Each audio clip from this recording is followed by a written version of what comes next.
کہ سنڈیکیٹ کو آپ نے جو اتنا پاور دیا ہے اگر یہ پاور مس یوز کرے تو اس کو اکاؤنٹیبل ٹھہرانے والا کون ہے؟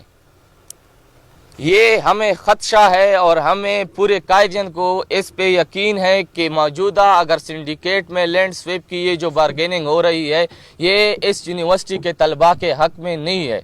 تو اس کے ذمہ دار کون ہے؟ اقتدار اعلیٰ اس کا جواب دے ہمیں۔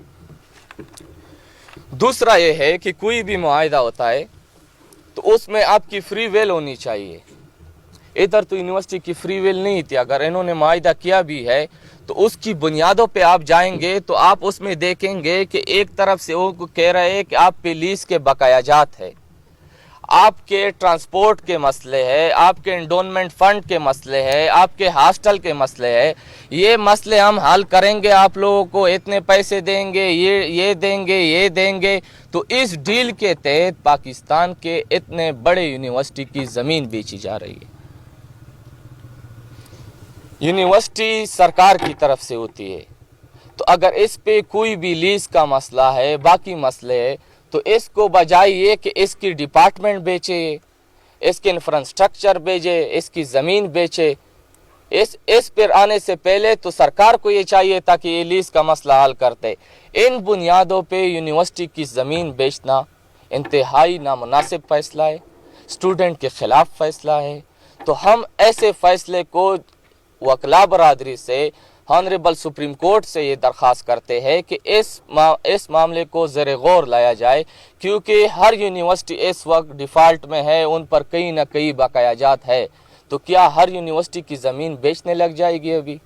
تو اس بات پہ سوچنا چاہیے کہ لیز کی بنیادوں پہ یونیورسٹی کی زمین بیچنا یا باقی چیزیں جو یہ لوگ فنڈز اور یہ چیزیں دے رہے، تو یہ ان بنیادوں پہ یونیورسٹی کی زمین بیچنا کون سا شعور اور عقل مندی کا فیصلہ ہے؟ دوسرا، پھر بھی اگر یہ پروجیکٹ بنتا ہے، اسٹوڈنٹس جتنی بھی ہے یہ پڑھائی کے لیے آتے، ہم ادھر یہ جو بیٹھے ہیں یہ بڑی مجبوری سے بیٹھے، ہمارا کام بنیادی پڑھنا ہے، لیکن انہوں نے ہمیں مجبور کیا کیونکہ ہمارے رہن سہن کو ادھر مسئلہ ہے۔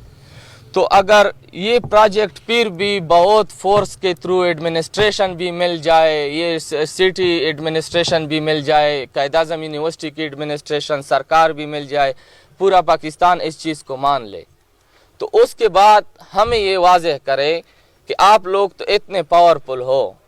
اس کے آگے تو پھر ہم یا اس یونیورسٹی میں نہیں رہیں گے کیونکہ ہمیں تو یہ چیز منظور نہیں ہے۔ اس کے بعد آپ لوگوں کا کیا لائے عمل ہوگا؟ کیا ایک عوامی مقدمہ ہوگا جس میں ہمیں کانفیڈنس ملیا جائے کہ یہ پروجیکٹ ہوگا جو ہم تصور کر رہے ہیں کہ ہمیں ادھر کیا نقصان ہوگا، یا یہ جو بارگیننگ یا ڈیل ہوئی ہے یہ طلباء کے مطابق نہیں ہوگی، کیا اس کو دوبارہ ریکنسیڈر کیا جائے گا جس میں طلباء کو آن بورڈ لیا جائے؟ تو اس چیز کا ہم عوامی مقدمے کا، یہ طلباء کے پورے قائد اعظم یونیورسٹی کے طلباء کے مقدمے کا، ان سے سرکار سے بھی ادھر یونیورسٹی سے بھی ہم یہ مطالبہ کرتے ہیں کہ اس پہ پورے قائد اعظم یونیورسٹی کے طلباء کو بلایا جائے، جس میں یہ چیز سب کے سامنے واضح کرے اور پھر ایک درمیانی راستے کی طرف اس چیز کو لے جایا جائے۔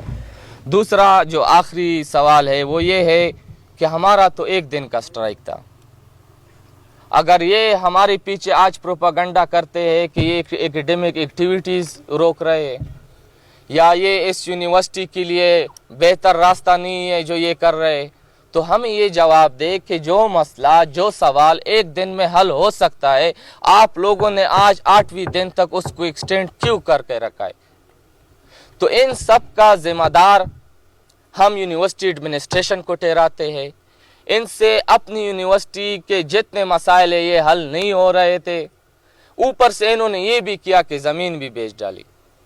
تو نہ تو یہ یونیورسٹی کے اندر کے ماحول کو پروٹیکٹ کر رہے ہیں، نہ اس کی چار دیواری کو۔ تو ہم ان پہ یہ مطالبہ کرتے ہیں کہ آپ لوگ اپنے کردار واضح کریں۔ اگر آپ لوگ جس پوسٹ کی وجہ سے بیٹھے ہیں یہ ہمارے فیسوں کی وجہ سے بیٹھے، اگر آپ ہمیں اپنے خدمات نہیں دے سکتے تو خدا را اپنے پوسٹ چھوڑ دے اور جو آپ کے متعلقہ جو کام آپ سے ہو سکتے وہ آپ کریں. ہمیں جلد از جلد اس چیز کا جواب دیا جائے، نہ اسٹوڈنٹ کو پریشان رکھے اور نہ ہماری ایکیڈیمک ایکٹیویٹیز کو نقصان پہنچائے. ہم یہ مطالبہ کرتے ہیں کہ اس پروجیکٹ کا جتنا بھی پروسیس ہے from the very beginning next to syndicate till now, اس کی کیا لاس فائنڈنگز ہے اور اس میں کون کون ملوث تھا اور کیا کیا کردار رہے ہیں، اس پہ ایک طلبہ کا مقدمہ کیا جائے اور سب طلبہ کو آن بورڈ لیا جائے. شکریہ.